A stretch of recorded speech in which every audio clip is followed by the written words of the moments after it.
Ready? I'll try, man. Oh, you heard that?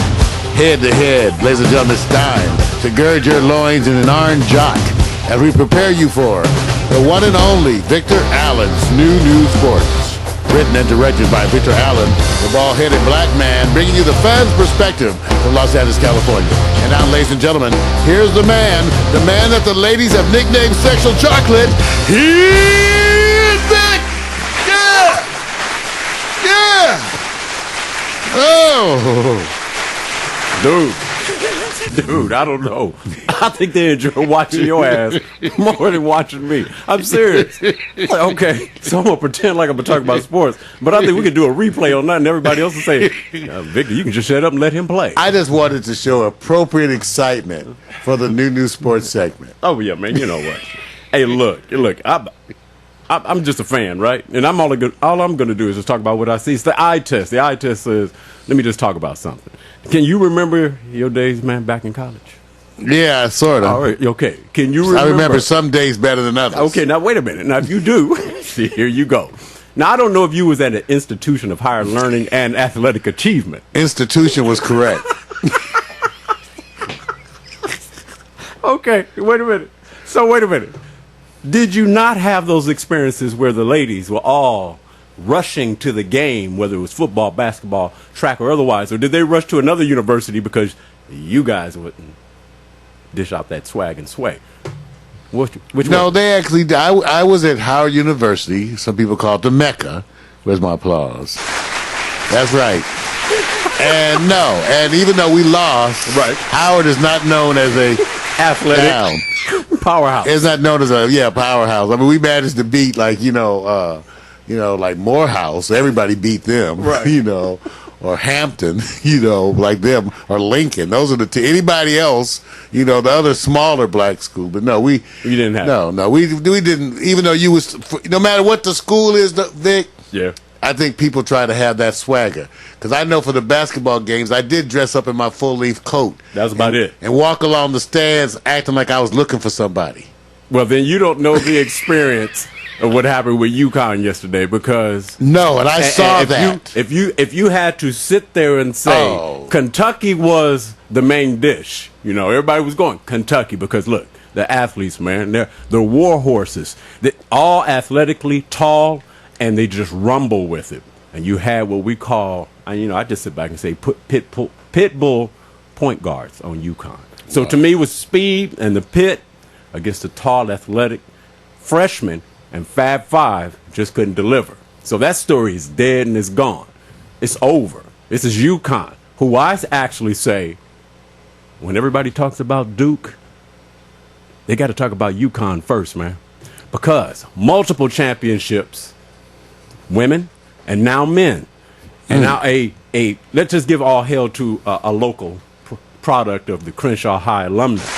Kevin Ollie, putting it down. Yeah. Got to sit there and say the journey for this man from the hood is unbelievable. We're talking about a number of stories. We're going to just talk about this championship and what it meant to everybody involved, from the coach's perspective to the fans' perspective. And there's one thing I'm just not really getting too much into, is that it's not like the NBA pros where you have the media machine around the individual so you know who you're talking about. But nothing like this Final Four over a period of days. So every team was represented well. So here's what I'm talking about, first of all. They win easily, and maybe not. I think Kentucky gave the game away. Because when you miss 10 free throws, that's more than the difference to make up for the win. Secondly, if you turn around and think about it, how does a team that's smaller than you prevent you from getting to the glass? Quickness, right? What's interesting is whenever we look back in the respectoscope, you always can find the things and nitpick the things which you do. But with all of those things in mind, it's amazing how close this game was, despite the fact that Kentucky never led. I didn't realize that till they kept mentioning. I said, because they were so close, they would pull many times within 1 point. Right. But just never led. So I guess that's part of the story. And like you said, the phenomena. Because I know showing that feed from University of Connecticut, right, for where the students were watching the game, right. My goodness. Crazy. Both schools. So it's absolutely right. That kind of energy. Man, I have never been at a game with that kind of energy. Right. I would love to be at a game, any kind of game, where there's that kind of emotion going on. Now, let me just go on. Let me tell you guys how we do. I always go insert the conversation as if you around the people. I'm sitting around the people around Miko, okay? All of them are sitting up there, yeah, blah, blah, blah. You ain't saying nothing. It's Dorsey High, right? Okay, all right, let's make it about Dorsey. Oh, I can't make it about Dorsey. It's nobody to talk about. You know what it was? I think if you did the sports and put on some of those 1973 basketball shorts. Got to pay me. 1973 style. Let's do a 70s style sports outfit. No, we're not doing that. And we'll put them on Miko. Miko talk all that stuff. In fact, Miko, wear your cheerleader outfit tonight to the show. Hey, look, I'm going to sit back and say this. Much respect, and I'm just going to stay over here because we got to cover this. So the only subject we're going to cover is the championship and what it means when you have everybody rising from the ashes, so to speak, to come up and do something they didn't expect, which was UConn. When you get over to Kentucky, it's a whole different thing. They were expected to be here because they were preseason number one. So they did what they were supposed to do. And those schools are rabid, Vic. Right. I still can't get over Louisville and Kentucky rivalry. Right. In the same state like that. Right. You know, I mean, it's vicious. Right. No, you're right. The fever from those Kentucky fans. It's crazy. They really did expect to win. They really did. They did. I mean, apologies to Drake. I know you probably is trying to spread it. I love what Drake's doing. Man's good. He sits back and says, I like to be around winners. I think he slided his situation over to Kentucky. Didn't come out right. Don't worry about it. There's always another time. I'm going to say this. Just to give Dorsey some respect, so I'm just changing lanes here real quick. Love you guys' track team. Love what you guys do with the track team. Like the football, too. But the track and field, you guys are gangsters. Got your props now. Now leave me alone. I'm proud to say there is a legacy around here of sports. You got baseball greats. Right. Hall of Famers. All you day. got NBA players. All day. So, and, what can I say? All right. Now, let me do this. I want to switch over to what I call as the pit bull point guards. You got Shabazz, Napier, and Ryan Boatwright. I mean, these guys set the tone. Can't complain. Big game comes in small packages. It is what it is. Now, did Shabazz ruin his moment when he took what they call the Richard Sherman moment when you're being interviewed to point out something that I thought was not quite cool because it didn't come across the way I thought he should have said. When he sat there and said the institutions or NCAA held them back, excuse me, because of academic underachievement. The way he made it seem is like, you guys tried to hold us back, but the message is that you didn't take care of your academics. So could he have come about it a better way and say, hey, look, we overcame the odds of underachieving, or we needed to step our game up, and it was the motivation that also helped us get to this point in basketball. Did he miss that opportunity, Mark? Well, I don't know if it was that big a deal. I think only certain people are going to notice it, but it's a good preparer for what's coming. The issue is these are young athletes, are just that, young athletes, not prepared to have a microphone in their face. That's true. You know, I used to think I used to drill my interns who were here to be in media, right? Right. And I used to drill them, and it would scare them. I just said, make sure when they stick the mic in your face, you have something to say. Right. Because none of them did. Right. Okay, and so to me, no young people of this age it's going to be the exceptional person who handles this well, Vic. It just is. So my expectations are fairly low for college athletes in post-game interviews. And let me say this. It's hard to repeat what Richard Sherman did because he actually didn't set himself up to say, I can't wait for this to happen and this to happen, then I'm going to do it. He was just all emotion. This seemed premeditated to him. Well, NCAA, anybody who sticks it in their face, I like that anyway because I think they're full of shit. We're gone. Notice that Mario has... you said shit earlier. Vic did. You guys heard him. He said the S word. No, Miko says, if you got something to say, Miko, call in. If Miko wants, Miko keep trying to talk. Miko, call in at 855-345-3791. If you want something to say, Miko. And I'm not answering the phone. 345-3. All right, I'm going on because I got time because I got the hot picks to go to. Yeah, we got to do that. All right, look, Max said, "Hey, put the mic in your bad face. press." Miko said they said he messed up. People around him because I caught the same thing. I said you do not make academia look like that's not the priority. Once you did that, it got lost in translation. Well, except that it's the truth. Wait, I know it's the truth. Because, this is all about basketball. It's not about, they can try to fake all that mess. Right. That's why you got to tell the students to prepare for their other careers. Right. See, but no, because it's who, it's not about academics. Who cares? True. Miko, I want to tell your people, get bigger screens. I can't get closer to the mic. I get shocked. You guys got a lot. That's because they women. We got a lot of black women in the chat room.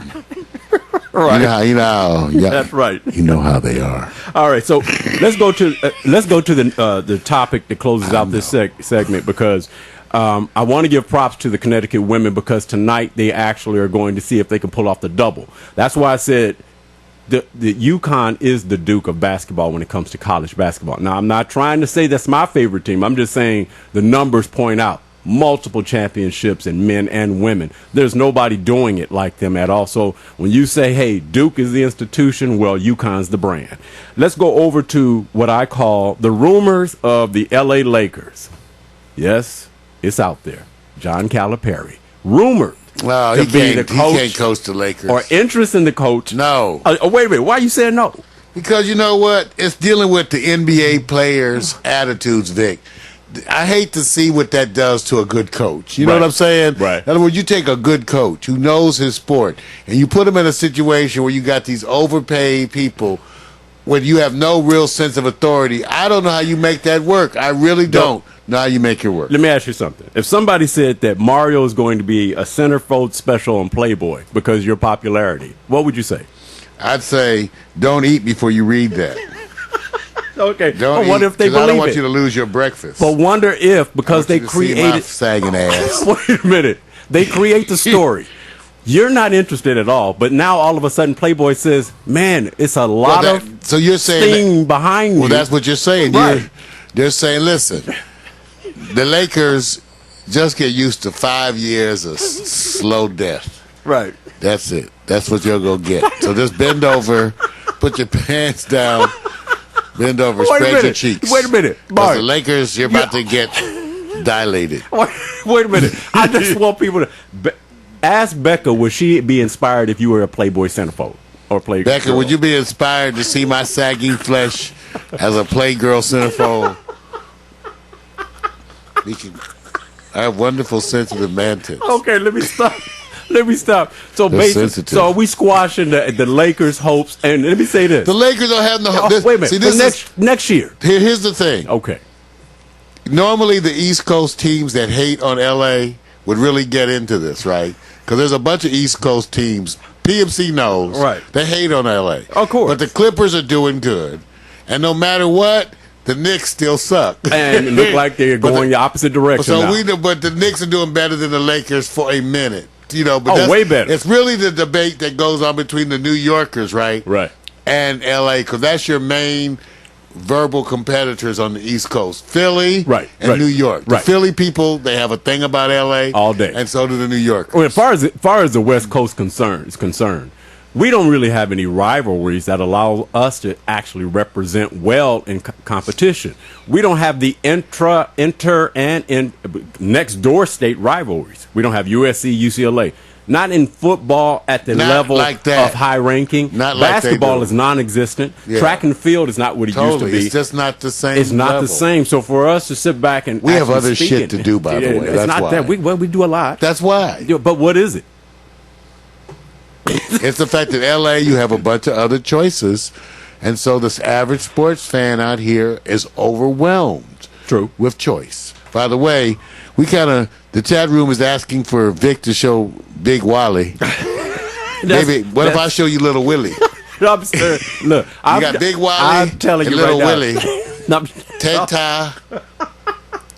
Everybody here. Wait. First of all, let me tell you guys and remind you that this was a conversation about the eye test with sports. I'm not a reporter. I'm just a fan. He is a fan. I'm ready to get out here to go to the next and closing segment, because if we keep this up... Because the chat room is out of control. Well, because they don't need to hear all the statistical they stuff. They sick, y'all, in that chat room. Please, I guess, Facebook. Big ups to the colleges, universities, and the high schools all coming up in the game. And we do support that Dorsey Crenshaw. Yes, right, Dorsey. Bam. Boom. Ladies and gentlemen. Man. It's that time. Got to get out of here, man. Shit, that hurt. Oh, that hurt. Next time I put on my helmet. That hurt. Bitch, I don't do the sports. Don't do that exit without having your helmet on. That hurt. That's right. Written and directed by Victor Allen. Victor Allen's New Sports is a recurring segment of the Morning Coffee with Mario show. Recorded live Monday through Wednesdays, 10 to 12 noon. That's right. Be there or be square. It's sports for the ladies.